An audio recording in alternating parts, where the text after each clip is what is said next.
नमस्कार दोस्तों, मेरा नाम है अर्पित और एक बार फिर से मैं आपको स्वागत करता हूं एफएसएसएआई से रिलेटेड एक और वीडियो में। तो आज मैं जो बात करूंगा फूड ग्लॉसरी के बारे में बात करूंगा। फूड ग्लॉसरी अगर बात करें, फूड ग्लॉसरी का मतलब ये होता है फूड वोकैबुलरी, यानी कि फूड से रिलेटेड जो भी टेक्निकल टर्म्स होते हैं उनकी जो डिफिनीशंस होती हैं, छोटे छोटे जो टर्म्स होते हैं उनके बारे में हम बात करेंगे। ये जो इंपॉर्टेंट टर्म्स होते हैं ना, ये आपको मेंस राइटिंग में हेल्प करेंगे। इसके साथ ही साथ अगर सीबीटी में कोई डायरेक्टली क्वेश्चन आता है तो आप उसको आंसर कर सकते हैं, क्योंकि आपको उन टर्म्स का अगर मीनिंग पता होता है तो आप किसी भी क्वेश्चन का आंसर काफ़ी आसानी से कर सकते हैं। तो जैसे कि टेक्निकल टर्म आप देखेंगे कि मॉइस्चर कंटेंट क्या होता है, फूड एडिटिव्स क्या होते हैं, फूड एडल्ट्रेशन क्या होता है, एडियाबेटिक प्रोसेस क्या होता है। तो ये जो छोटे छोटे टर्म्स होते हैं ना, इनके बारे में आप सीखेंगे। और इसका जो पीडीएफ है वो मैं आपको दे दूंगा, आप उसको डाउनलोड कर लीजिएगा। टेलीग्राम में दे दूंगा, आप वहाँ से टेलीग्राम ज्वाइन करके आप उस पीडीएफ को ज्वाइन कर सकते हैं। उसके बाद में फिर वही मैं आपसे कहना चाहूँगा, अगर आप वीडियो को शेयर नहीं कर रहे हैं तो प्लीज़ वीडियो को शेयर करिए, इससे मैं और ज़्यादा वीडियो का अच्छे से अच्छा कंटेंट बनाकर आपको दे सकूँ। इसके साथ ही साथ आप पीडीएफ के लिए मेरा टेलीग्राम चैनल ज्वाइन कर लीजिए, वहाँ पे आपको पीडीएफ्स मिल जाएंगे और भी बहुत जो पुराने पीडीएफ्स पड़े हुए हैं वो आपको नोट्स वहाँ से मिल जाएंगे। इसके साथ ही साथ आप मुझे मैसेज करिए अगर आप कुछ पूछना चाहते हैं, या फिर आप मुझे मेल कर सकते हैं, ठीक है।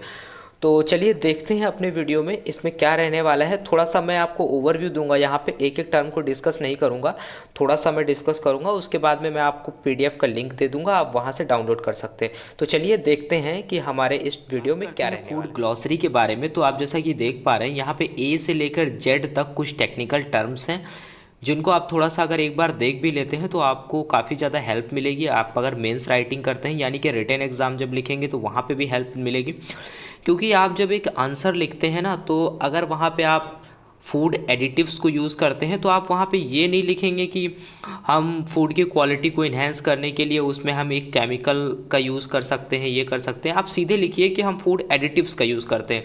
तो इससे आप अंदाज़ा लगा सकते हैं कि आप इन टेक्निकल टर्म्स को जब आप यूज़ करते हैं, जब आप अपना रिटन एग्ज़ाम लिख रहे होते हैं, तो आपका टाइम तो बचता ही बचता है, उसके बाद में आपको मार्क्स भी बहुत अच्छे मिलते हैं। क्योंकि आंसर लिखने का ये मतलब नहीं है कि आप अपनी लैंग्वेज में कुछ भी लिखेंगे, आपको कुछ टर्म्स तो यूज़ करने पड़ेंगे। उन टर्म को जब आप यूज़ करेंगे ना, तो आपका आंसर काफ़ी अच्छा हो जाएगा और आप काफ़ी अच्छे मार्क्स गेन कर सकते हैं। क्योंकि आपको भी पता है, जो फूड सेफ्टी ऑफिसर का सिलेक्शन है 50% तो सीबीटी से लिया जाएगा, 50% जो है वो रिटन एग्ज़ाम से लिया जाएगा। तो दोनों ही एग्ज़ाम बहुत ज़्यादा इंपॉर्टेंट है, दोनों में जिसने अच्छा स्कोर किया होगा वही सेलेक्ट होगा। तो ये बहुत ही इंपॉर्टेंट है आपके लिए, इसको अच्छे से थोड़ा सा पढ़िएगा, थोड़ा सा देखिएगा, थोड़ा सा जैसे डिस्कस कर लेते हैं। ए में दिया है ए से जेड तक आपको यहाँ पे सारे मिलेंगे, ठीक है।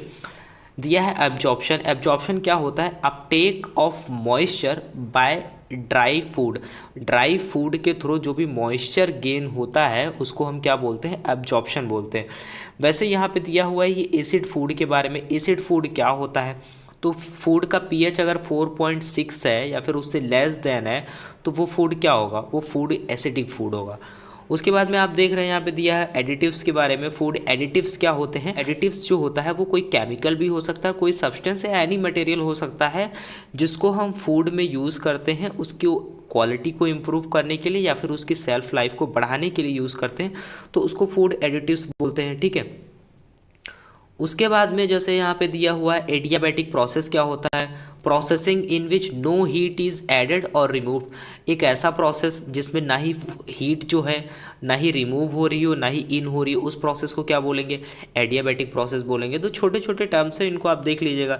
जैसे अमाइनो एसिड्स क्या होते हैं, इनके बारे में देख लीजिएगा। अमाइनो एसिड का जो फंक्शनल फार्मूला होता है, एक स्ट्रक्चरल फार्मूला उसका क्या होता है? बेसिक जो होता है जिसमें एमाइन ग्रुप होता है, उसके साथ में कार्बोक्सिल होता है, एक आर ग्रुप होता है। तो इससे मिलकर के हमारा अमाइनो एसिड बनता है जो भी इसका बेसिक स्ट्रक्चर होता है, उसके बारे में देख लीजिएगा। जैसे कि आप बी पे आएंगे तब आपको देखेंगे कि यहाँ पे बैक्टीरियोसिन्स क्या होते हैं, इसके बारे में आप देखेंगे।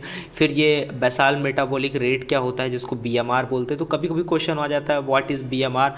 तो ये छोटे छोटे अगर क्वेश्चंस आ जाते हैं तो आपको यहाँ पे एक कलेक्शन मिल रहा है एक पास में, तो आप इनको ज़रूर पढ़ लीजिएगा एक साथ, ठीक है। उसके बाद में ब्लांसर क्या होता है। उसके बाद जब धीरे धीरे आप आगे बढ़ेंगे तब देखेंगे कि सी से आप देख रहे हैं कैविटेशन, सीओडी क्या होता है, सीओडी बीओडी के बारे में अच्छे से पढ़ लीजिएगा। फिर चिलिंग इंजरी क्या होता है आप देख लीजिएगा, क्योंकि मैं एक एक बहुत ज़्यादा डिस्कस करूँगा ना तो बहुत बड़ा वीडियो हो जाएगा।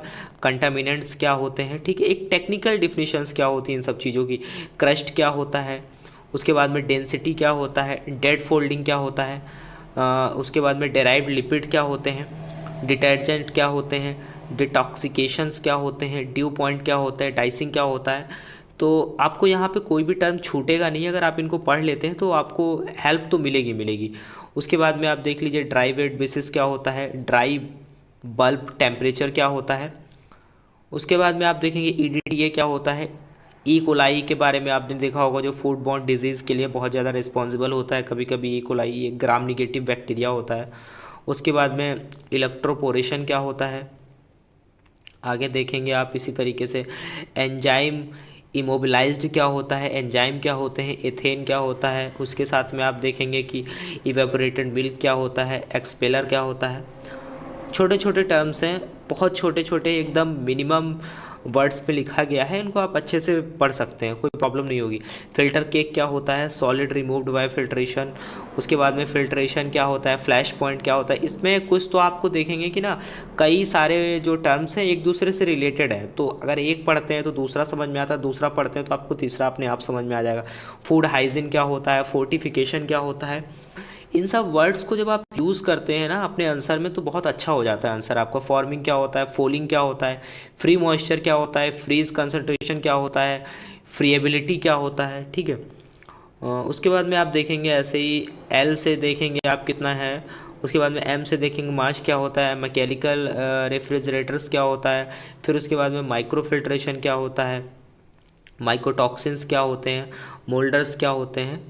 तो उसके बाद में एन देखेंगे। फिर ओ से आप देखेंगे ऑस्मोसिस क्या होता है, ऑक्सीडेशन रिडक्शन पोटेंशियल्स क्या होता है, ऑक्सीडेशन क्या होता है।